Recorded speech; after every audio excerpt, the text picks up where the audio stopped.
nouvelle recette, simple à faire. Il faut juste penser, quand vous allez faire les courses, d'acheter un petit riz arborio. On va réaliser un risotto, très simple. Très simple, c'est juste un petit peu de temps. Parce que c'est un riz qu'on va commencer à saisir avec un petit peu d'huile et qu'on va réhydrater avec un petit bouillon de soit ça peut être un bouillon de légumes, ça peut être un petit bouillon de volaille. Vous parfumez avec ce que vous voulez. On va pas mettre de l'eau, c'est dommage.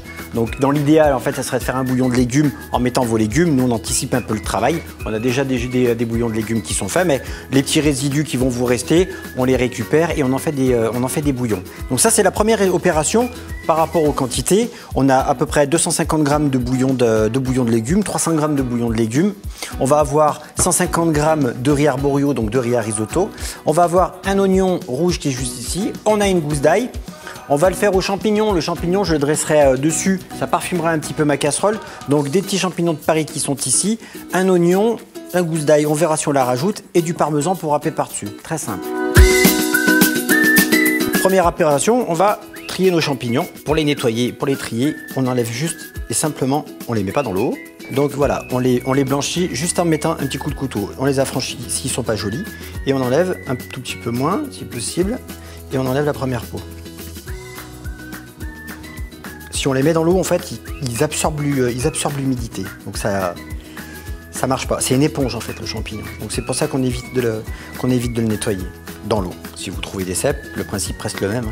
Vous grattez les pieds, vous venez au blanc, mais vous ne le faites jamais tremper dans l'eau. Les champignons, on va les couper en petits morceaux.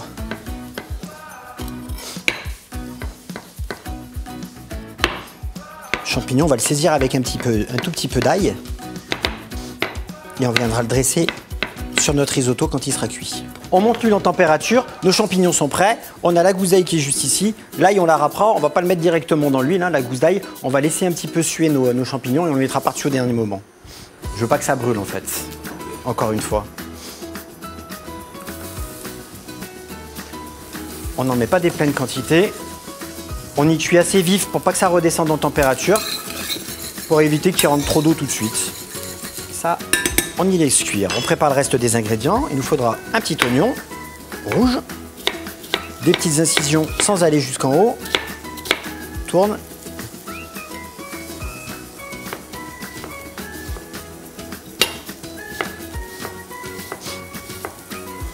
Et la base qui nous reste ici, on la garde, on la met pas et on l'utilise après quand on veut faire des bouillons de légumes. On la jette pas. Voilà, le fait de les saisir assez fort, ils ne rentrent pas d'humidité, ils commencent un petit peu à griller.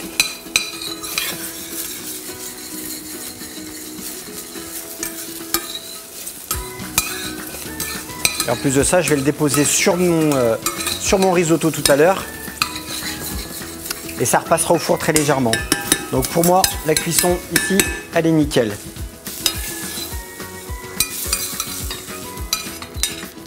On réserve. On remet un petit filet d'huile au fond de la casserole. Pas besoin de partir trop fort. On y met notre oignon.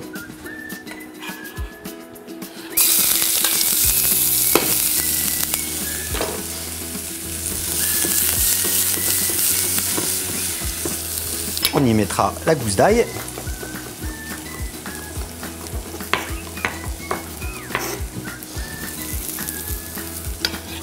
Voilà. Pas directement dans l'huile. Au moins, il y a mes échalotes. C'est parfait.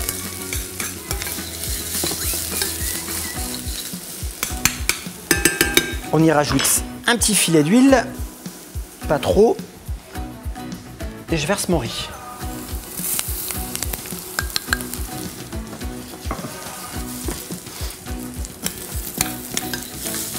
Voilà.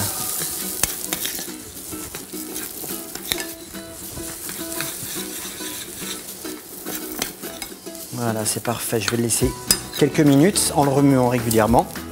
Pas besoin d'avoir une plaque à induction ou un gaz qui soit trop virulent. Voilà, une fois que c'est bien homogène, on prend une petite goutte de vin.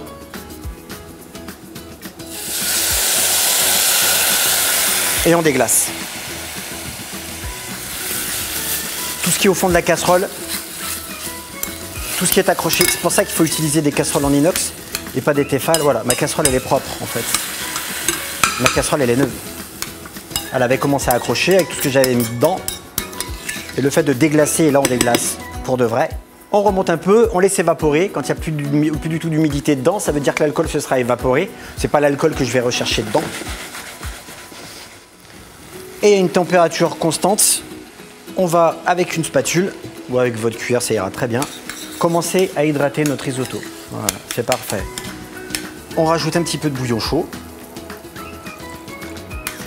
Et on continue à remuer. J'accélère un petit peu la cadence. Je vais pas trop fort, faut pas que ça monte en ébullition. Et le riz, tout doucement, va absorber sa quantité d'eau nécessaire et va se gorger des parfums du bouillon, va se gorger des parfums des petits oignons et des échalotes, et des oignons et de l'ail qu'on a mis à l'intérieur. Une fois qu'il n'y a plus d'humidité, je rajoute du liquide. Et je vais faire ça, en moyenne, on fait ça 7 fois, à peu près, jusqu'à ce que le riz ait absorbé sa quantité de liquide. On en rajoute. Je le noie pas, je baisse pas en température non plus. Et on continue à remuer, tout simplement. Jusqu'à avoir un risotto qui sera bien crémeux.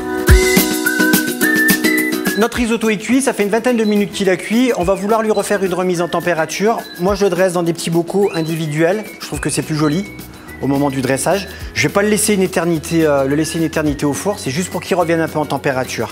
C'est toujours assez délicat en fait de refaire une remise en température sur les risottos. On va juste ajouter sur le dessus nos petits champignons qu'on a cuits au préalable. On peut en laisser quelques-uns, on aurait pu en laisser quelques-uns dans le risotto, c'était pas un souci, ça marche aussi très bien. Et tout simplement une toute petite ciboulette et on n'aura plus qu'à y passer au four.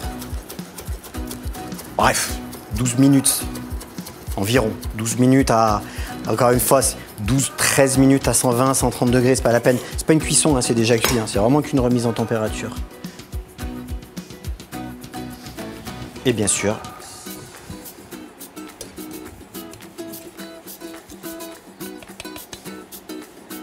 un peu de parmesan par-dessus.